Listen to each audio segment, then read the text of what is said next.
Hello বন্ধুরা, তোমরা দেখছো আরবি স্টুডিও ব্লগ। আজকে চলে এসেছি নরসিপুরে। আজকে একটি বড় মাপের কম্পিটিশন হতে চলেছে বর্গভীমা মিউজিক এবং পাওয়ার মিউজিকের সঙ্গে। তো দুপুরে 1টার দিকে কম্পিটিশন শুরু হবে।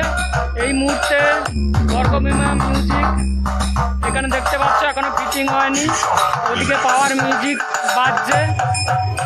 1টার দিকেই কম্পিটিশনটা শুরু হবে, তাই যারা এখনো আসতে পারোনি চলে আসো।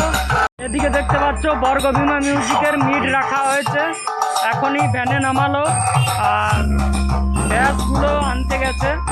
তো এদিকে এখনো ঠাকুরের গান দিয়ে পাওয়ার মিউজিক বাজিয়ে চলছে। দেখা যাক আজকে কি হয়, কে এই খেলায় জিততে পারে। তোমরা তাহলে এই চ্যানেলে ফলো রাখো, যাতে নতুন নতুন ভিডিও আসলে তোমরা দেখতে পাও। আর এখন ফিটিং ভিডিওটা দিচ্ছি, এরপর কম্পিটিশনের ভিডিও দেবো। কম্পিটিশন যখন শুরু হবে তখন কম্পিটিশনের ভিডিওটা দেবো তোমাদের। তো চ্যানেলে ফলো রাখো, অবশ্যই ভিডিও পাবে তোমরা।